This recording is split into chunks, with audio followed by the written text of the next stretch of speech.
Hello again. I'm Stephen Jerome, and I'm going to continue reading from the London Year. This is part 92. After a very surprising meeting at a private club that Sebastian brought Terry to, Terry ran into Timothy Haddock, of all people. I'm going to trust you know who I'm talking about without going into too much backstory. So Terry got home very late, called in sick for work, and then a phone call came, and it was Timothy Haddock, to his great surprise, and Timothy wanted to meet for drinks right then and there. So Timothy, this is part 92, here we go. Timothy was at the Gloucester when I arrived an hour later. It was a smaller, cozy place with all the old dark wood charm one imagines that an English pub should have. In other words, nothing like the Coleherne. Timothy was seated at a small table, a half pint of lager in front of him. When I approached and extended my hand in greeting, he gripped my shoulders and kissed me on both cheeks. Well, didn't that set the tone? "I'll get you a glass," he said. "Half a bitter, thanks," I said, and let him do the honors, which gave me a few moments to observe him standing at the bar. He wore a chocolate-brown Burberry trench coat over jeans and a bulky, cream-colored knit pullover folded high on the neck. That beautiful sandy hair covered his ears nearly to his shoulders. He stood not more than 5'7", a very cuddly height. In a word, as delicious dressed as, I now knew, undressed. "Thank you for coming," he said, setting the beer down in front of me. "I'm intrigued." "Yes, I knew you might be, but I had to see you. I had to warn you." I was raising my glass when my hand froze. "Warn me? About what?" "About who?" he said. "Well, who then?" "Sebastian," he replied, giving me a moment for that to sink in.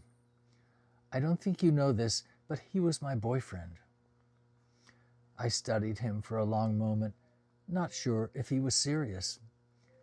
"He's everyone's boyfriend, Timothy. The whole world loves him." He chuckled. "I know what you mean, but it's more complicated than that." "Well, yes, I'm sure it is, but we're just mates, Timothy. Sebastian's opened up some doors, lots of doors, apparently." "Our meeting last night wasn't a coincidence." "No," I said, weighing his words. "Well, what was it then?" "Think, Terry, I'm a student at Oxford, nothing more. I'm not one of his power brokers." "Well, neither am I said, confused. "I'm his photographer. Was this a jealous ex-lover thing? We're not having sex, Timothy, if that's what you're thinking." "Well, that is some good news," Timothy said, sounding genuinely relieved. "Keep it that way." Okay, so this wasn't about sex. Where were we going? Then, as if I'd asked the question out loud, "You're a piece on his chessboard, Terry. So was I.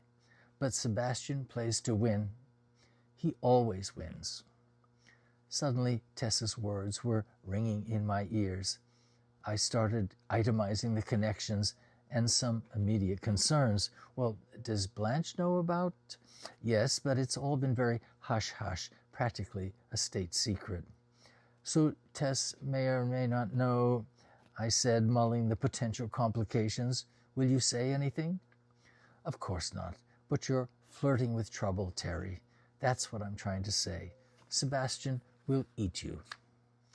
"And you say that as his boyfriend?" "His ex-boyfriend. We were together for nearly a year, but I finally had to. If I don't leave England now, he'll ruin me." I scoffed at the suggestion. "How can he do that?" "He can. I just don't want to find out how. Everything he touches, Terry, everyone." "Oh, please," I said. I'd heard about enough. "You're free, I'm free. We can walk away from anything." "I know it still looks that way now. For you, Finn, and Gracie." I looked up, surprised he mentioned their names. But he hadn't mentioned, well, what about Tess, he asked. I demurred ruefully. You mean the voice of reason? Is she involved? Involved? That was a strong word. No, not at all. In fact, she said more or less what you're saying. Well, that's some good news. I thought his reply was presumptuous. How well did he know any of us? And what were his choices? Timothy was obviously living a double life just like me. What about Andrea? Isn't she your girlfriend? We've been friends, just friends, since high school in Switzerland. So she's not... He chuckled. Hardly. We're soulmates, like siblings, not lovers. I'm gay, Terry. What about you? I had no answer. Tess and I were soulmates too, and lovers. I loved you last night, I said quietly. Timothy smiled so kindly. I could have taken him, or he take me, right then and there. We locked eyes. He raised his glass. Hair of the dog? He said with a twinkle. Maybe he was getting hard too. I gulped my drink and let things settle. I don't know what to do, I said at last.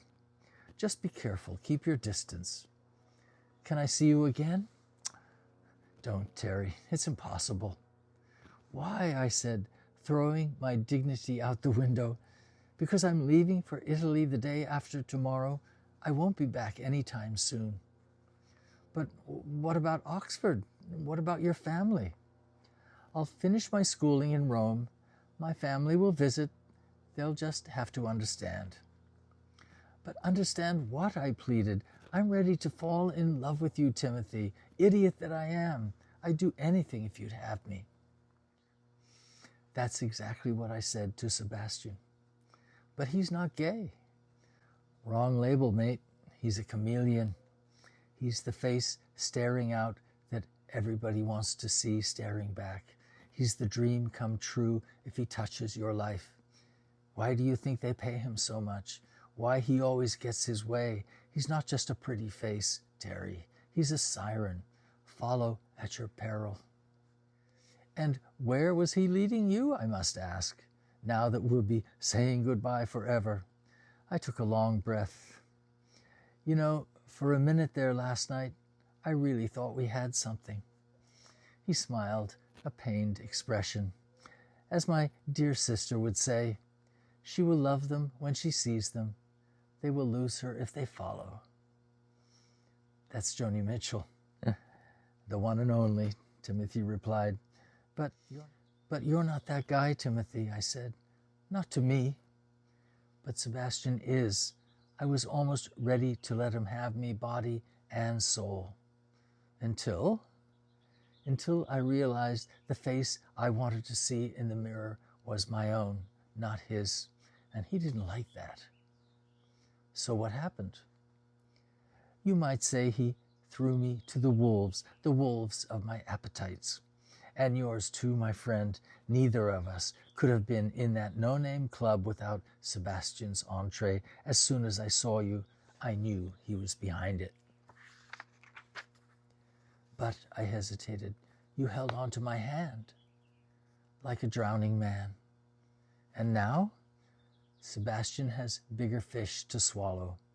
You won't see me again, Terry. But maybe at Christmas? I was grasping at straws. And in Hampstead, playing Bach? I knew I sounded desperate. Would I even be in London next Christmas? Would I be with Tess? This beautiful man whom I hardly knew had stolen my heart, but the possible was impossible. I'm sorry, he said, and I knew there wasn't any more to say. Later at Tess's flat, after a meal she made with so much love, I fell asleep before she even came to bed. Then, in the night, a dream. The great facade of Harrods loomed up in front of me, rising higher and higher, about to topple over on top of me as I raised my hands to protect myself. I woke with a shout, then burst into tears, sobbing in Tess's arms. 」 .